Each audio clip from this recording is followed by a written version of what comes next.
Hey, lost. Oh, look at that. That's sad that we lost our connection to Periscope, but everybody else can see us, can't you guys? So sorry, Periscope, you are off the stream today, but Facebook's here, YouTube's here. Hi, guys, drop us a line. Welcome to Second Chance Live series, where we're bringing you some experts in athlete transition, some people who can help you elevate your mindset. We're gonna bring great motivational speakers, some former athletes, some coaches, financial experts. Later today, we'll have a former professional basketball player, played in the NBA, and we'll talk about how much better than him that I was. Like, just a lot of good stuff going on. And remember, we're promoting my upcoming book, Who Am I After Sports? An Athlete's Roadmap to Discover New Purpose and Live Fulfilled. In it, I share my story of overcoming suicide, and I share our Second Chance Athletes Transition Roadmap, which is a 5-step framework to help athletes and anyone in transition detach their identity from their activity, find their highest purpose, and live more fulfilled. And I cannot think of a better expert than my good friend here. Hey, everybody, I see you. Than my good friend here, Brandi. I'm going to read her bio for you, but I also have some personal things to say to let you know how much she means to me. But she's a sought after speaker, transition coach, practitioner, and facilitator who takes you on a journey to the next level by providing inspirational keynotes, seminars, workshops, one-on-one coaching. And really, she customizes it to meet your needs, which is true because she did it for me. Her unique life skills and Wannabe outreach programs for teens and young adults help them to develop their natural born gifts and talents and direct their career development or transition from professional sports, college, or high school. She is a phenomenal human being. And 3 years ago, I moved to Georgia from Michigan, and I was told that from God that I was to launch a athlete transition program called Second Chance Athletes. And I had been sharing my story up until then, but I didn't really have a team of people or official process of transition. So I started doing some research on what people were doing and how we could be different, how we could support. And I ran into Brandi from Pro Athletes Transition, and I read her her bio and all her work and her inspiring story about her late husband. And I saw a contact number at the bottom, and I was like, I'm just gonna try it out. I'm just gonna hit call. And so it was a Google Voice number. I hit call, and little did I know she picked up the phone and she answered, and we talked, and she connected me. She said, "Hey, I got this guy here. His name is Ryan, and he's not too far from you. I think you guys should connect and talk." And I'm like, okay, new person, but sure. I had just moved to Georgia, and I met Ryan at a Waffle House. And Ryan has, without any competition aside from my wife, has been the biggest supporter of our movement.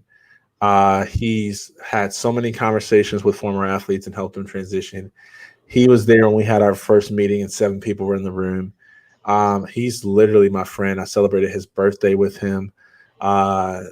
And like our daughters want to hang out. Like, it's just, you can't make this stuff up, can you, Brandi? So anyways, Brandi, I just want to say publicly, thank you for connecting me with one of my best friends, and thank you for some raising some awareness to me about blind spots that I had in my own transition. Okay, so I'm going to let you share your story, and I promise you, I'm gonna stop talking.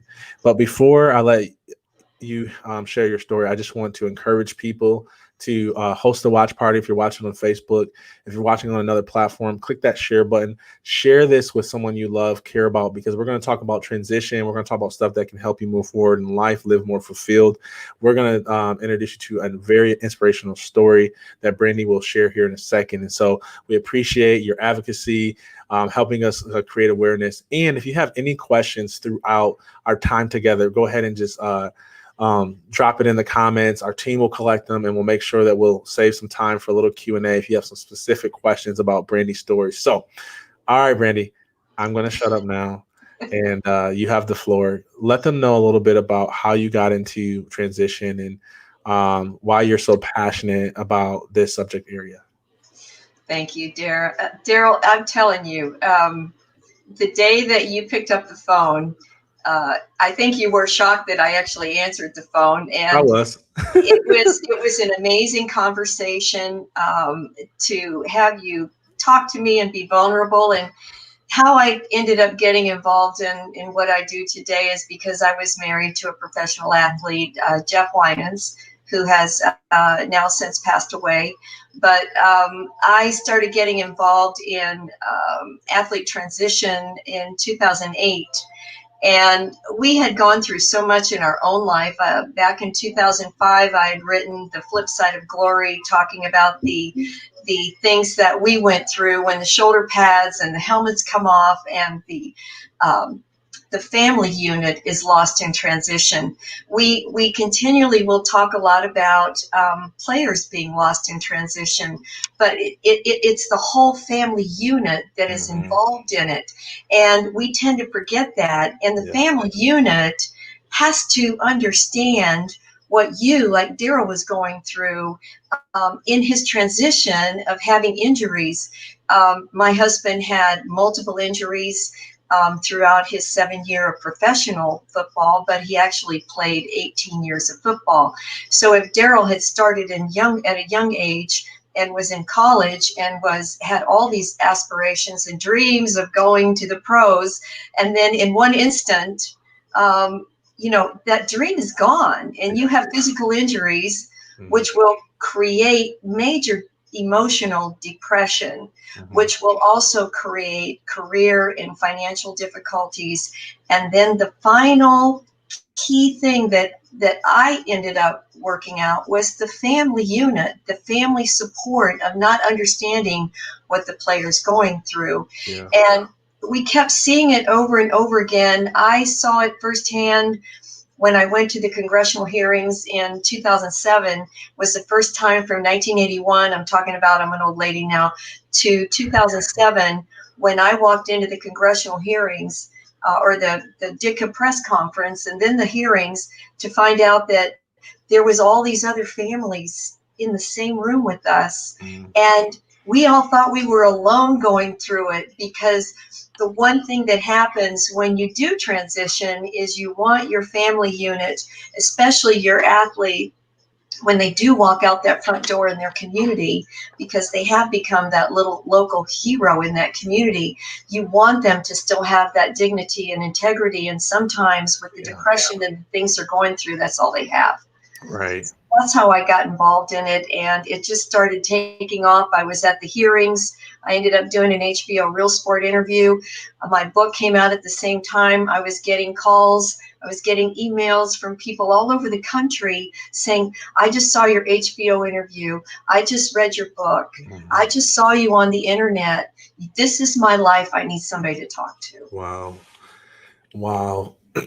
And I want to get into some of the things that you helped like me become aware of, like even the basics of what the non-athlete needs to understand, like this is a football analogy that you shared with me. But I kind of want to I want you to kind of get a little more into just what was it like in those early stages with Jeff.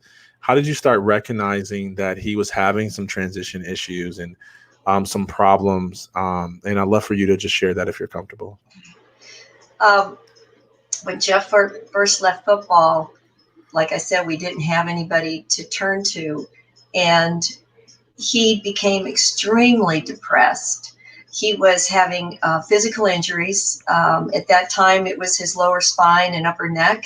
He'd already had multiple injuries, but these were the ones that were in his ankle. Were he was living basically on the floor with his legs under a pillow every day.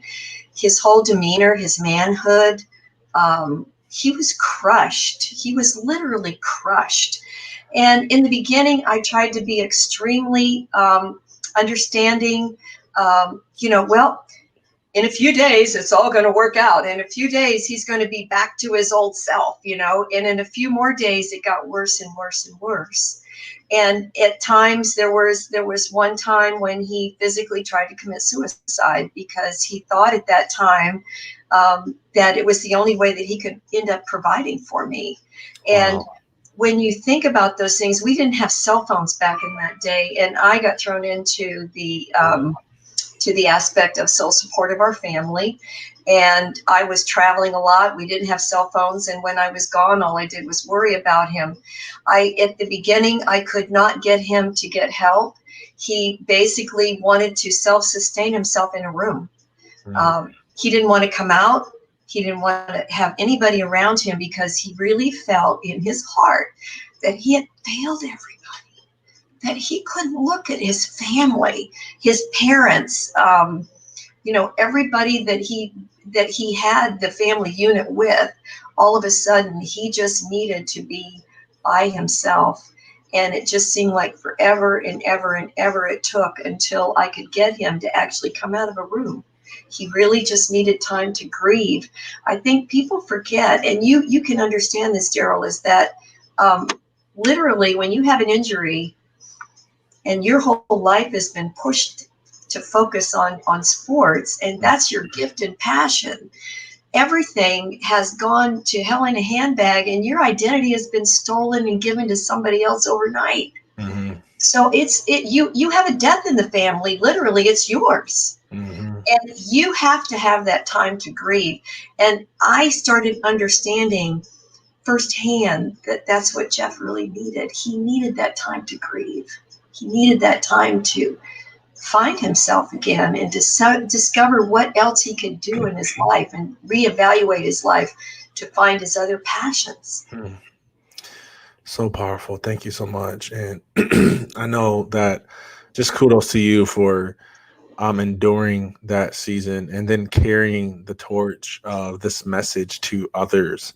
Share some of those early stages of how were you able to become an advocate to help people, and then walk us through some practical strategies on how to best transition. And because I know there's going to be people listening that are like you. I mean, my mom would have been one, my wife was one, and you've had at least one or two conversations with her that are dealing with these athletes who are still trying to figure out who they are and dealing with competitive nature and learned behaviors. And you have some people in the family who have no clue what's going on. So I know it's kind of a loaded question, but just talk us through some of those early successes. And then what are some of the key learning points that you can share with us on how to best help athletes transition? I think with us, it was a very, very, very slow process. The process now, because we experienced it, went through it, can be a lot more shortened, because now we have somebody like myself and other former athletic wives or girlfriends who can be trained. You mentioned this is a football 101, because what we try to do now is to come together and put a new family playbook together. First, we work with the player. Then we go to the family unit. Like you just mentioned your mother. A lot of times, if you have never been a professional athlete, and we find this in veterans today too, we're seeing a lot of veterans having to transition, and the family unit has never been to war.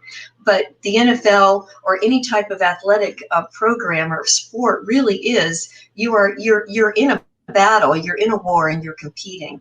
So the first and foremost thing that I can suggest is listen. Watch, give your spouse or your boyfriend or your girlfriend, because we have a lot of professional female athletes that are dealing with it too. Yeah. Give them time to go in the man cave or woman cave and grieve. Be supportive at that time. Don't try to say, well, what are we going to do now? And how are we going to pay the bills? And blah, blah, blah, blah, blah, blah, blah, blah. And when the family unit gets involved, everybody wants to know exactly what you are going to do and how you're going to do it. First and foremost, give them the time that they need to go through it and figure it out. Yeah. Then help them. And if you can't help them, put them in touch with another athlete, with a professional group like what Darryll does now, what I do. Put them in touch with a group that has experienced it. You can't go in to see a shrink, all right? You can't go in to see a shrink who's looking at their watch and you got 45 minutes to tell me your story and you're in a tiny little room. It doesn't work. You have to get involved with people who have lived it and who have breathed it, and you have to include the family unit. Parents, the most important thing too is to include your children, because those are the first key steps that you have to do. You need to get the whole family unit involved in what's happened to dad or mom or the girlfriend or the whole family unit, so that mom and dad understand, aunt and uncles understand, if that's the key. Your children, it doesn't really matter what age they are, because they already have become video recorders with legs. So it's really important that you maintain that family unit in calmness, not in chaos. And when the chaos starts, the craziness starts. And all you do is you just keep shoving that person back in that little room in the dark. Yeah, I love it. I rung the bell for you. Did you hear it? Yes. I wanted to bring it on screen, but you get the bell because you touched on something. See, the problem that when you've done it for a long time, what's foundational to you is revelational to others, right?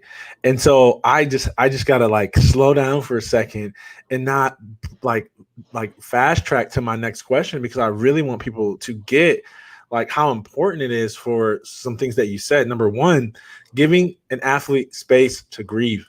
Like there's this element that when we admire people who have been, successful athletes, we see so much potential in them and we know they can go be successful at something else.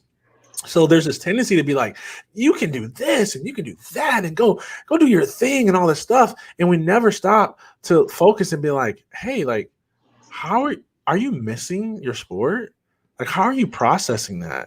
And like, I always use this example of marriage because people get it when I talk about marriage, Brandi. I say, like, if you're married to someone for 20 years and you get divorced and remarried within a year, like you're gonna bring baggage into that new marriage. And it's the same thing with these former athletes. It's like you play something for your entire life and you spend like more time with your sport than you do with your spouse, and then you get divorced and then experience a death like you said, and then it's like boom, new thing, and it's like, man, but I miss it, but I'm used to it. And so like that is so important that you said that, and that deserved a bell.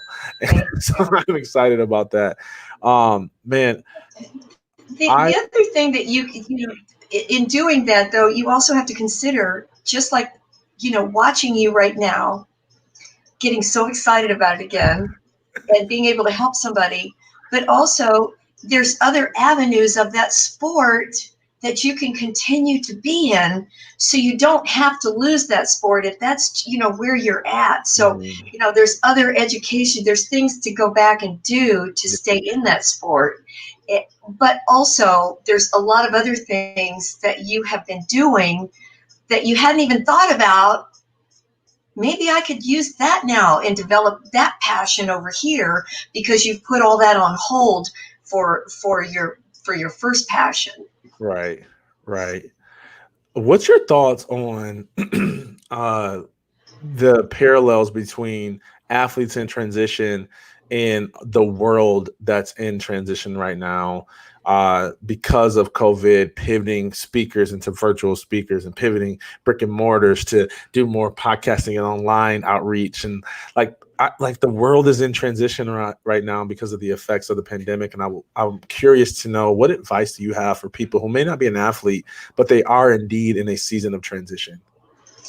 That's a great question, because everybody is experiencing the transition in a different way. And I think first and foremost, you have to go back and discern where you're at in all of this, your belief systems, where your faith is. I know for me personally, the one thing that I'm trying to do, I never talk about religion or politics. I think whatever your thought process is on that, in seeing all the things that we are seeing in our world right now and the turmoil, that you really have to go back and stay in that family unit first and foremost. I think the most important thing for that is your faith. Your faith has to come first, because once you have your faith, you can handle some of the most stressful things in your life, but you have to have that hope and that faith first. And I think listening to be heard, listening to each other, communication is really the key right now for any type of transitioning that we're going through. And we are going through things that I have never seen, and probably, hopefully, none of us will ever see again in our life. Oh, I muted myself. I was like, what happened? But yeah, I so agree with you. That listening is really key. And I think, especially in a time that's, in the middle of political season, and, even some of the racial tension that has started to resurface or just get more attention from the media, everyone wants to talk. And we know that it's better to be quick to listen, and slow to speak. And so I love that advice from you. Talk to us about what you've got going on now. Like, what's the latest with you? I lost Jeff. It'll be 8 years December. I was trying to do the sequel to The Flip Side of Glory, and I'm working on that now. And I'm working on another book that I bought the domain for, called Unbreakable Strength. I've been through a lot before being married to the NFL, and I went through a lot in my younger life, and I was a troubled kid, and I worked a lot with Department of Juvenile Justice with troubled kids and boys in prison, 14 to 18 years old. And so I really want to reflect on the strength and my faith, because without my faith, and I think we've all been on that roller coaster ride, and I think right now keeping our faith in tune is really vital with everything that we're going through right now. I'm still working with players. It's interesting. I'm trying to rebrand my website and everything right now, because I'd lost a webmaster, and I'm also our chapter engagement coordinator for our NFL alumni Tampa Bay chapter. I've stayed very much involved with the NFL as far as our alumni goes, because we have some wonderful opportunities and benefits, and we're very community oriented. And I work with a lot of the former players here in the Tampa Bay area, which is still a great blessing. Every day God will put new things in you, and then you have to try to discern them out. Well, we get so excited with the things that come in that we're like, oh, well, should I do this? Or, well, maybe I'll stop over here. Maybe I'll do this. Maybe I'll do that. And so it is that real discerning right now to where it's hard to believe we're in 2020 going into 2021. And I'm in my 60 plus years. So I've seen a little bit more than you young whippersnappers. But I think, today, I'm going to finish those first, and then God will direct me where I need to go next. I know I help a lot with the family unit is really where God has taken me to help the family unit with our athletes and veterans. Gotten involved with them as well. Love it. Love it. Well, you are so brilliant, and it's got so much goodness that you're putting out there into the world. What's been your take on how some of the athletes that you've been working on, how are they doing with some of the things that are going on in sports industry? I know we're kind of coming out of it a little bit, but still, what has been your take on the struggles and the challenges that you see athletes facing right now? Where is my next paycheck coming from? What am I going to do next? I think we're seeing so much change with the NFL right now, with the NBA, with sports, with fans. It's going to be interesting. COVID has changed the world. COVID has changed everything that we do right now, and how we are going to react to that. Are we going to stay negative, or are we going to stay positive? And I think the one thing that I try to do with the athletes and anybody that I work with today is to try to keep that positive motion. I want to really indulge in where their faith is, and if I can help them bring that faith back, then I can help them take their life to that next level. You can't go out changing careers until you have that inner spirit within yourself and the stamina that you need in order to go to the next level. And Darryll, you know that. Everything that you went through, and look where you are right now. I couldn't be more proud of you than I am right now. I get emotional. Aw, you're so special. Thank you. I remember when we talked that first time. I remember because there's always this temptation when you talk to people who are helping athletes like you are, that it's kind of like this unspoken, are we friends or competitors? And I remember having some previous conversation. I'm not going to throw any organizations out there because we don't want to start drama on my live stream. But there's a couple of organizations that were like so stingy, man. They were just like, dude, I was a startup and I had 0 clients, and like I was just trying to learn. I wasn't even trying to like ask for introductions to your former network or your email list or anything like that. And it was such a competitiveness and a protectiveness. And I'm not saying we don't protect our clients or our network, but it was just like, from what I knew in the beginning, it was such an underserved market, and still is, that I was like, don't we need more people to carry this torch? Don't we need more people to help with this need? Like, we're not at the point where we're Burger King fighting for McDonald's space. Like, we are calling and recruiting and drafting people into this mission. Like we need help to serve our former athletes, not less people. So I was getting that from some people, and you were one of the, I want to say probably the first organization that I talked to that was like, here you go. Like, I'll send you books, I'll send you resources, I'll coach you through the process. And I remember very vividly you saying like, we need more ambassadors of this message. And I remember that I was like, it was such a breath of fresh air. So I was like, thank you. Like, finally, somebody who recognizes that there's no competition in this space. Like, we're calling to the battlefield. If you're watching this and you're a former athlete or a coach or a spouse or a mother or a father, and you're like, I want to help, we need your help. Like, we need you to share this message. We need you to carry this torch, because there is, and I'm talking too much. I'm so sorry, but listen, one of the things, Brandi, that I've found, and I'm curious to know your take on this, is when I started to raise money to support these athletes, there was this resistance, right? And I did donor development work, so it wasn't like I sucked at it. It was that people view third world countries as like the people that are in need. I mean, they have nothing. They need everything. But they see athletes as people who, they'll figure it out. They got it. They've got support. And it couldn't be further from the truth. I sent out an email today, and I caught my subject line, Brandi, was what rich athletes in third world countries have in common. And in the body of my email, the answer was that they all need our help. They all need our help. And, one of the things that I didn't focus on is when an athlete first comes out of the profession, whether it's, I don't care if it's high school, collegiate, elite, or pros, there's a major vulnerability, and there's a major trust factor. And a lot of times, I think the biggest misconception is, you're saying these rich athletes. What really happens, like back in our day, we didn't, my husband was making $25,000 a year as a professional football player.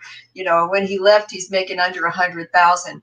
You don't, even today, your rookies or walk-on, you're not seeing those multi-million-dollar contracts, and most of them are back-ended. So you're not really seeing the aspect that all these kids are rich. And what happens is, between 65 to 80% of our NFL marriages are ending in divorce. That goes with the NBA, MLB, all these guys.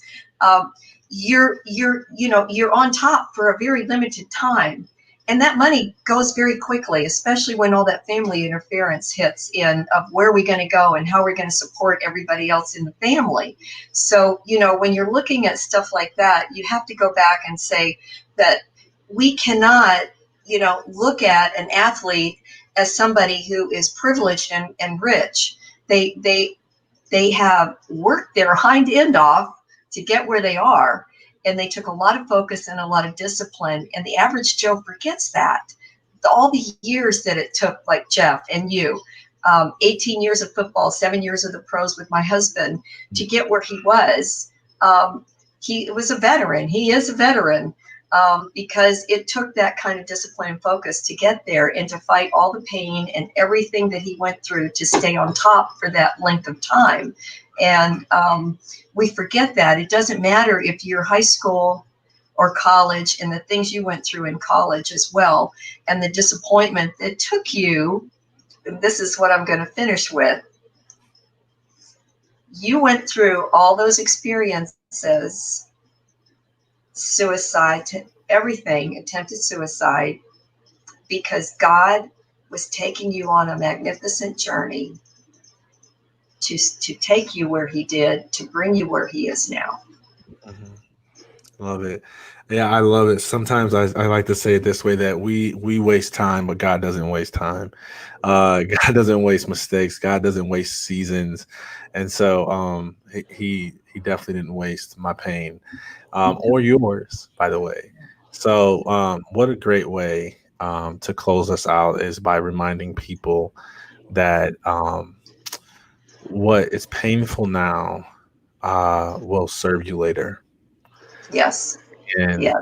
sometimes it's hard to see beyond your pain into a brighter future, but just hang in there, because every tear you cried will be worth the joy you'll experience in the future. Yes. And it's not that waves of grief don't come back. Like, I know you said December's coming up for your husband, and I know, those emotions flood back to your mind. But what you have now that you didn't have year one is testimonies and results and stories. You've seen the benefits of the battle. And so excited for you. Brandi, thank you so much for coming on today. Guys, Brandi, how can people support you? Where can they find more information about you? The easiest thing is Google me, but I have a foundation, a 501c3, Day for Our Children. I'm revamping that right now. I've been utilizing it over the last 10 to 12 years. We started in 92. We were doing celebrity events, but now I take it on the educational side. I have the Wannabe Outreach Ministry that I utilize for my Department of Juvenile Justice kids and working with inner city kids, and then the pro athlete side that I work with players and veterans and high school and collegiate kids. So I'm so excited to read your book. I can't wait for it to come out. You've worked so hard on this, and I'm so proud of you. Oh, thank you. You're so sweet. I'm trying to promote you, and you keep promoting me. Let me promote you. This is my time to talk about just you. Just Google me, BrandiWinans.com. Brandi Winans, you can find me. I'm open. My phone number is always easy. My email is livespeaker@AOL.com. I keep it simple. Yeah, and we'll drop that information in the chat for you guys. And yes, and she answers the Google Voice like she did 3 years ago. So, Brandi, thank you so much for coming on today, guys. If you're tuning in at the tail end of this, it's okay. I have good news for you. We'll leave it up for you to watch the replay. I want to encourage you to send Brandi an email if there's anything that she can do to support you. Her email's there on the screen. Also want you to host a watch party. Like, hey, some people might be at work right now, and then when you get off of work, here's what you can do: pull up the screen, hit share, click watch party, and while you're making dinner, you can share this inspirational message and these practical transition tips with all your friends and family. that you care about. So thank you for tuning in. Remember, head over to our website, Second Chance Athletes, sign up so you get the latest notification of everything, all the amazing speakers that we're bringing on to raise awareness about this need, about our upcoming book, which we're so excited about. And I want to introduce you to our next guest because they're coming on today. This is a local legend in Jackson, Michigan. There's like me, and then there's like Ray Weathers. He's going to be so mad that I said that. But he played in the NBA. I didn't. Okay. Anyways, he is a phenomenal human being. He's a man of God. He's professional speaker. He's been featured on national television.